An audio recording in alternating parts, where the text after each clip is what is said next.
வணக்கம் உறவுகளே, குற்றால சேனலுக்கு வருகை தந்த அனைத்து நல் உள்ளங்களுக்கும் என் மனமார்ந்த நன்றிகள். இன்றைக்கி நம்ம சேனலில் ரொம்பவே ஈஸியாக குதிரைவாலி வெண்பொங்கல் எப்படி செய்கிறது தான் பார்க்க போகிறோம். அதற்கு தேவையான பொருட்கள்: 2 கப்பு குதிரைவாலி எடுத்து வச்சுருக்கேன், அரை கப்பு பாசிப்பருப்பு, 2 ஸ்பூன் நெய், மிளகு, சீரகம், கருவேப்பிலை, 4-5 முந்திரி. ஃபஸ்ட்டு பாசிப்பருப்பை நல்லா வறுத்து எடுத்துக்கலாம். பாசிப்பருப்பை நல்லா வாசம் வர வரைக்கும் வறுத்துக்கணும். லைட் கோல்டன் ப்ரௌன் வர வரைக்கும் வறுத்து எடுத்துக்கலாம், ரொம்ப கருகிடக்கூடாது. இந்த குதிரைவாலி பொங்கல் ரொம்பவே ஹெல்த்தி. இந்த குதிரைவாலியை நம்ம அடிக்கடி சாப்பிட்டுட்டு வந்தோம்னா நமக்கு நிறையா நன்மைகள் கிடைக்கும். அதை பற்றின வீடியோ நம்ம சேனலில் ஆல்ரெடி போட்டிருக்கோம். அந்த வீடியோட லிங்க்கை ஐகார்ட்லேயும் டிஸ்கிரிப்ஷன்லேயும் தரேன், செக் பண்ணி பாருங்கள். வாரத்தில் ஒரு 2 தடவையாவது இந்த குதிரைவாலியை ஏதோ ஒரு விதத்தில் நம்ம எடுத்துக்கலாம். குதிரைவாலி கஞ்சி, குதிரைவாலி பொங்கல், இல்லைன்னா நம்ம ஒயிட் ரைஸ்க்கு பதிலாக இந்த சாதத்தை குழம்பு ஊற்றி கூட சாப்பிட்லாம். பாசிப்பருப்பு வறுத்து எடுத்தாச்சு. இப்போ 2 ஸ்பூன் நெய் சேர்த்துக்கிறேன். நெய் உருகுனதும் ஒரு கொத்து கருவேப்பிலையும் கொஞ்சமாக இஞ்சியும் கட் பண்ணி வச்சுருக்கேன், அதை சேர்த்துக்கிறேன்.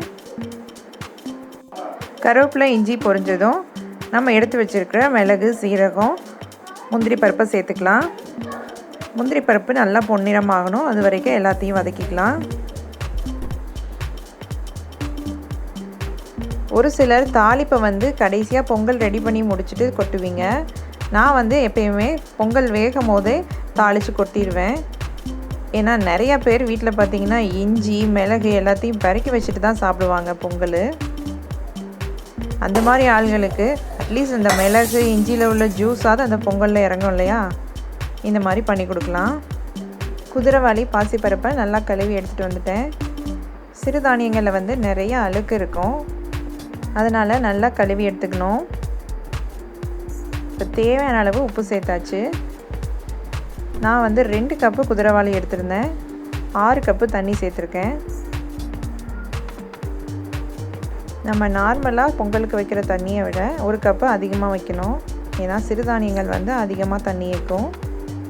இப்போ நம்ம தாளித்து வச்ச மிளகு, சீரகம், முந்திரி பருப்பு, இஞ்சி எல்லாத்தையும் சேர்த்துக்கிறேன். இப்போ எல்லாத்தையும் நல்லா கலந்து விட்டுட்டு கடைசியாக ஒரு தடவை உப்பு கரெக்டாக இருக்கான்னு பார்த்துக்கலாம். அவ்வளோதான், நல்லா கலந்து விட்டுட்டு குக்கரை க்ளோஸ் பண்ணி 3 விசில் விட்டோன்னா நம்மளோட ஹெல்த்தியான குதிரைவாலி பொங்கல் ரெடி. இது ரொம்பவே ஈஸி, சுலபமாக செஞ்சிடலாம், ரொம்பவே சத்தானதும் கூட.